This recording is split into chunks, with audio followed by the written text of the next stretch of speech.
Hello, I'm Jason Lewis. And I'm Todd DeShida. And this is The Climate Optimist. Starting this week, we figured we'd have a little spot focused on reasons for hope. Before you get going on that, I have a big piece of news that needs to be relayed. My allergies are a lot better this week than they were last. And that's the most important news of the day. We just wasted 5 seconds talking about your allergies. We did, and I know there's a lot to get to, but it had to be said. So this week's reason for hope, wanted to share that while some may be aware that China committed this last September to be carbon neutral by 2060, not 2050 like when we need, but 2060 nonetheless, they have announced an ambitious tree planting campaign, kind of like no other. Starting this year, for each year through 2025, they're planning on planting 14,000 square miles of trees. And for context, that's basically like planting enough trees to cover Massachusetts and Connecticut each year from now until 2025. That's it? I'm just kidding. That's massive. Boy, I tell you, when massive. They do something, they do something. Yeah, they don't mess around. It's not like the U.S. I mean, they just say it, and they're like, we're going to do this or else. It happens, right? Unlike the U.S. government, likes to talk a lot about doing good things, but it's the flip of a coin about whether it actually turns out. When China says they're going to do something, it actually gets done. I actually read that China's been planting trees for a long time as an effort to halt desertification. And so there's also underlying strategies here aside from just, climate mitigation. It's also adaptation and being able to stop the deserts from growing. But I thought that was a cool piece of news. That is awesome. That's great. I actually think the 2060 thing is pretty huge, really. It is. So to me, I mean, they're kind of growing, and I'm sure it's hard for them to think about putting the brakes on some of that right now. So that's cool for them. I'm glad. Yeah, and we'll get into more kind of like where we stand on current emissions, but I do think it's big. I would like to see it move to 2050. Yeah. But it's a great start. Definitely. This week, our topic is focusing in on the latest report from the Intergovernmental Panel on Climate Change. It's a tongue twister. The IPCC.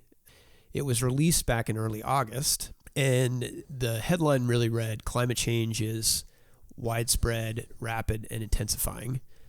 Those are three adjectives I don't know that I really want to hear associated with climate change.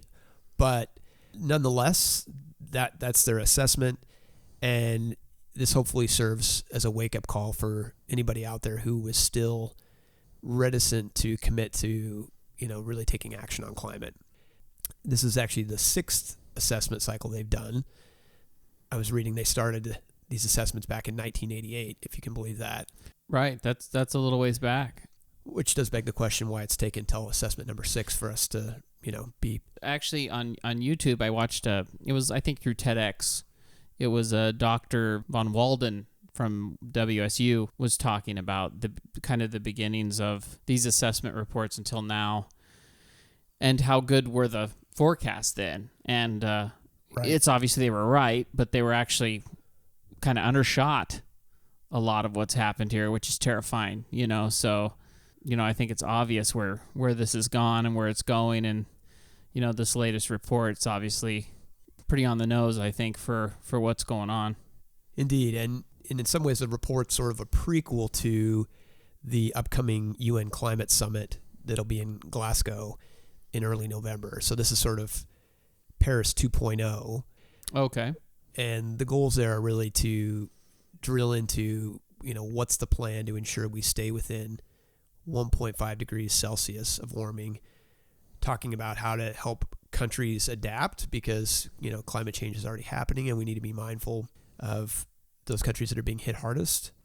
Talking about how to solidify the commitments around basically developed countries, putting forth money to focus that to countries that are less fortunate, are going to be, adversely impacted. Right. Yeah. So it's going to be a big meeting. Yeah. So this is kind of, you're saying Paris Accord 2.0. So this is really a critical chance to kind of get us going in the right direction here. I mean, like, this one seems, I don't know if it's just me, but this one seems like we got to do this now. And we're still kind of the big dog in the yard here in the U.S., and so we really have to kind of be the leader here. I mean, I hope we are, and I think everybody's looking for us to be. I hope we don't disappoint on that. Yeah, I think it's right to say the stakes are high, and I don't like it when, people are overly alarmist, but I think it's fair to say that this is the pivotal summit.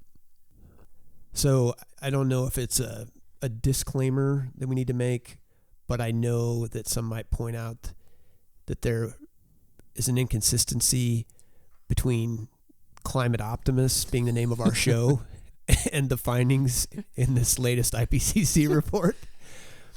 And so I just want to acknowledge the fact that I know that that's the case, but assure folks that there are reasons for optimism despite the things that are scary and dark about it. Jason's a big downer. I actually, I'm a glass half full person. Some would say a realist, but not really a pessimist. But I'm just saying it's hard to be positive about negative news, and I don't want to spin it that way. I just want to be real with folks that this is some scary stuff in this report, and it certainly is disheartening to see. And we're going to talk about reasons for hope despite the things that we should obviously be alarmed at.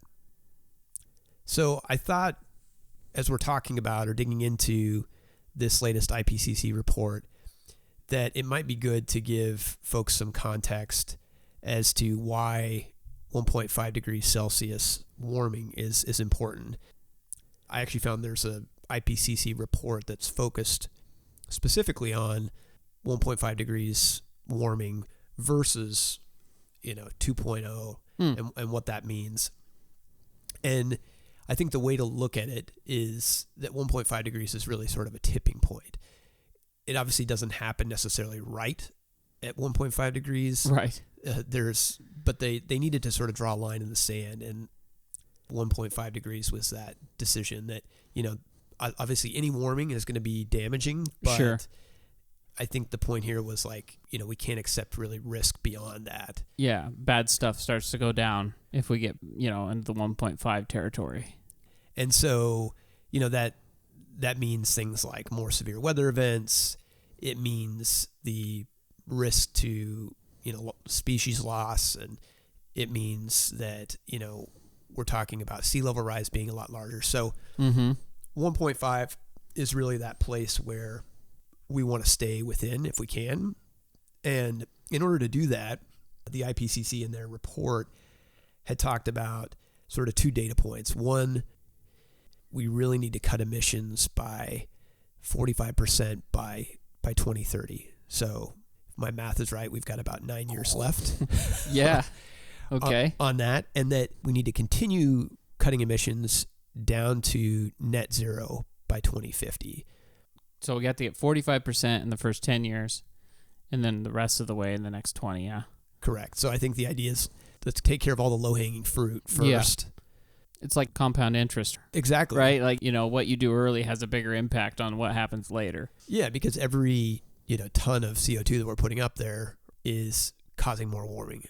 So I think the point is make some big cuts right away and then continue to squeeze down emissions to the point where we're basically zero by middle century.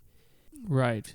One of the biggest things I noticed was kind of some language changes.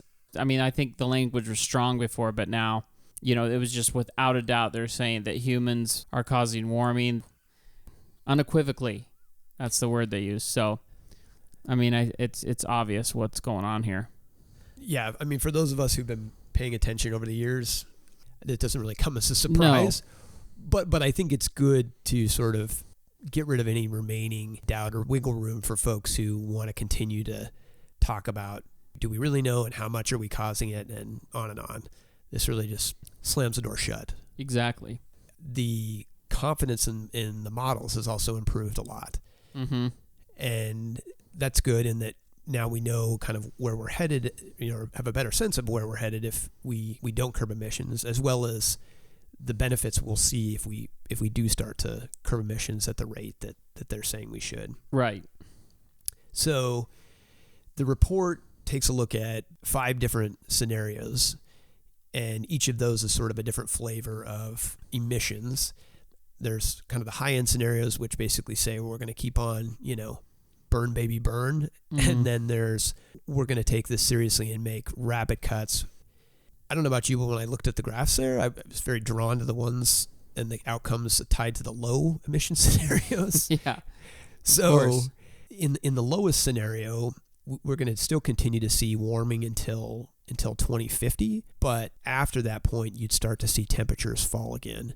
30 years is a long way away, but I felt like it was a positive sign to see that in our near future, we could be moving back in the right direction. We can change this stuff, right? We have control of this. And, there's things that obviously we're going to have to do together and things that we're going to have to pressure our leaders to do. And those are going to be huge. And then there's things that we can do ourselves, like some of our first episodes talking about switching to EVs. Yeah, agreed. I mean, basically, electric vehicles and renewable energy are two levers that we can pull right away. And to your point, right? I mean, this is sort of a path diverged in the wood, right? We just decide which one we want to take, and everybody listening and is thinking, well, yeah, let's take the low scenario. But I think it is going to be up to us to exert that pressure to ensure that takes place. As we're thinking about this latest report, one of the things, at least I found myself asking, was, well, kind of where do we stand in terms of emissions?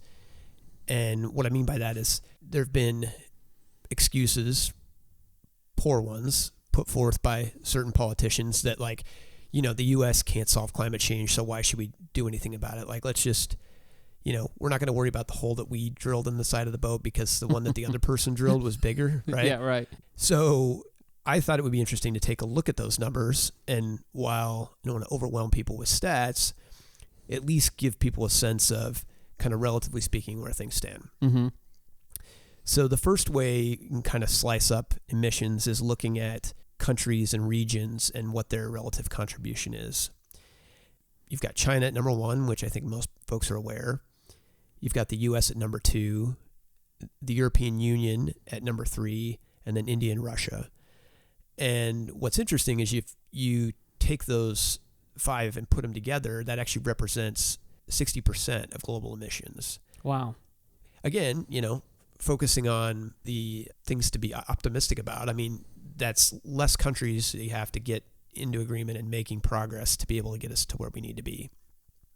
The other thing that's interesting is that China at roughly a quarter of global emissions, and then the U.S. and the European Union put together are also about a quarter. So between the European Union, the U.S., and China, that's about roughly 50%. If you look at China, they're obviously the largest right now. They're about double the U.S., but per capita, we're double them. It's easy to, I think, focus on them, but, obviously we should be looking at ourselves too. And obviously if you look at throughout history, we've pumped more carbon into the system than anybody. Well, and you make a good point about the per capita emissions and the total historical emissions. Mm-hmm. I know depending on the statistics you look at, like you can take this and spin it differently. But I think the bottom line is we know that everybody's sort of got accountability in this. And so how do we, to your point, how do we work together to make progress? Yeah, exactly. So the other way that I think is interesting to kind of look at emissions is to look at them by sector. You have, electricity, so, power generation stands at about a quarter. Land use, which is really, agriculture, forestry management, et cetera, that's also about a quarter. And then you have, after that, you have industry, which is basically all the fossil fuels consumed on site for the purposes of heat or chemical reactions associated with, let's say, producing certain products. That's about 20%. Transportation, what we've talked about is higher in the U.S. Globally is about 15%. Mm-hmm. And then you have, after that, you have buildings, which is really burning fossil fuels to heat those buildings. Natural gas and stuff like that. Exactly. Yeah. And then the thing I didn't realize until I looked at these stats is you have kind of this other bucket, which is 10%, and that's just associated with all things sort of fossil fuels extraction through refinement. And that's pretty huge when you think about That it. seems high. I mean, I guess there's a lot of it, but man, that seems kind of outrageous. Yeah, and I suspect, I don't want to get too far out on a limb here, but I think part of that is, the methane that's emitted, off-gassing, things like that. Sure. So it's sort of a doubling benefit when you remove the consumption side of fossil fuels. You're cutting that extraction and refining emissions as well. When I looked at this, two things sort of struck me. One, kind of hinted at this earlier, if we focus on the things that we have today, and like renewable energy and electric vehicles, and we accelerate those transitions, those alone would get us to 40% of global emissions. If you talk about... That's awesome. It is awesome. Yeah, I mean, that's really significant because that can be done. I mean, we can see the light at the end of that tunnel, I feel like. Yeah, and it's a good light, right? It's yeah. Yeah, right. And the other thing that I think is interesting was when you look at land use, some of the land use practices, if you talk about things like agriculture, have the potential to be sort of a dual benefit. So by moving to practices that emit less carbon, you also are in many ways increasing the ability of that land to sequester carbon. So you get this kind of double benefit. So with all this discussion of emissions, I guess it begs the question, what's the solution? And I think while personal actions are great and we all should be doing what we can to model the right behavior, we need government action here, and that's the only thing that's going to get us to where we need to be. Right. To your point earlier, the U.S. needs to lead in terms of actual policy changes. I know we've lost a little bit of credibility when it comes to being a leader on the environment.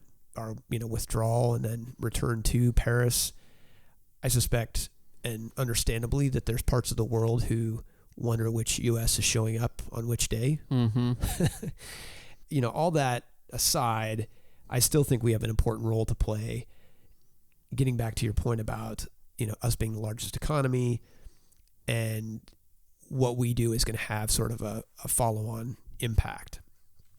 So yeah, there's no single solution when it comes to climate change, but a carbon price and a border adjustment are two critical steps. Some may be wondering what a border adjustment is. I can explain, but in essence, when we talk about pricing carbon, it's, let's put the price on the commodity that we want to regulate and have it reflect the real impact. And so the mechanism that's touted as the most efficient and pushed by a lot of economists is a carbon tax. In an ideal world, that would also be a revenue neutral carbon tax where you'd be returning money to households. And the benefit of that is that you have a lot of folks, especially low income folks, that are going to be adversely impacted, if you have a price on carbon. Right. Because a larger share of their income is associated with things that are carbon intensive. For sure. And so having that money come back to those households is going to be key. So first step, a carbon tax that's ideally, revenue neutral, and then a border adjustment, which is really kind of a carbon tariff, if you will. And the trade folks may come after me on this one, but you're really putting an adjustment that says any, products coming in, whatever those products are, if they're coming from a place that doesn't have strict emission controls, a price is going to be levied on them. Right. The other thing that does is it avoids what they call carbon leakage. So, if we put really strict, emission reduction plans in place in the U.S. or a carbon tax, then you don't have those companies moving overseas just to avoid it. I do feel just like a simplistic level in some ways. We talked about this, about the U.S. in this next meeting here in Glasgow. And I just feel like, don't we kind of owe it to everybody else to lead this thing? I mean, people hate to hear that stuff sometimes. They hate to hear that we owe anything to the world, and they feel like we've done all this great stuff, and I think we have done some great stuff, but if you think about it, we're like 5% of the world's population. We use about 30% of the resources, and we've kind of ridden on everybody else's coattails in some ways for a long time. You know what I mean? We've kind of been living high on the hog, so to speak. And we want to be a leader, and we want to We want to save the world. We've got a military that's bigger than the next 7. And here's this chance to do something. And it's got to be us. I don't know what it takes to do that, or what people, what we have to do, or how we have to get that message across to leadership. But, I mean, this is it, man. This is our chance to do something big, as the United States. I just think we got to do it. We got to figure this out. I think you're completely right. And we have the technology to it. We have the money to do it. To your point, right? We've been taking advantage of this system, this, fossil fuel intensive system. And so, yeah, I mean, does that obligate us to do something? I don't know, but I think we bear certainly the bulk of the responsibility. And so if we can turn and be a leader on that, then it certainly seems like it makes it easier to ask everybody else to follow. Yeah. We got to go through all this growth and do all this stuff that we wanted to do. And now everybody's realized that, well, that kind of screwed stuff up. And now these other countries, they want to do this. And you got all these small countries out of there that are going to feel the real effects of this anyway. And they're probably showing up to these tables at these things. And they're looking across here going, come on. You know what I mean? Now everybody's saying, well, you can't do that now. We got to worry about climate change. And it's we already got to live the benefits of that. And now we kind of got to pay it back. Yeah, our carbon vacation, I think, has come to an end here. We got to figure it out. We got to be a leader on this now. We do. I mean, that's a good segue. I think while you said before it can feel like a big lift to pick up the phone and call your member of Congress, if there was ever a time to do it, that time is now. And we need to put a price on carbon. We need to have a border adjustment in place that avoids that carbon leakage I talked about and puts pressure on other countries to step up.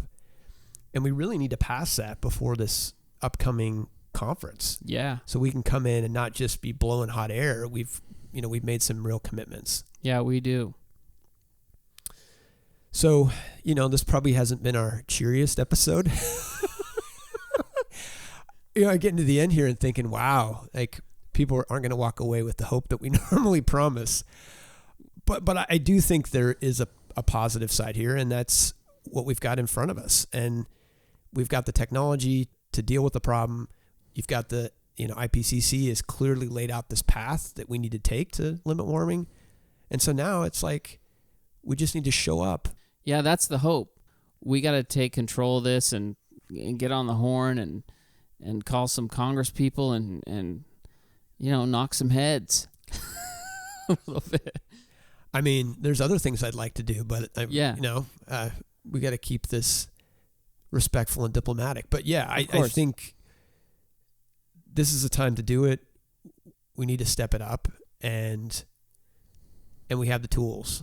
So I think from my perspective, we just need to remember that there isn't somebody else that's doing this on our behalf. And it's a huge risk to assume that somebody else has got it. I think if we look at the fact that the IPCC has been doing these things since 1988, it tells us that governments and business alone don't have it. Mm-hmm. And so who does that leave it to, right? It leaves it to us. Yeah. And if we don't speak up on this, then it doesn't happen. Yeah. If we do, we control the dialogue and we force them to do what they need to do. Yeah.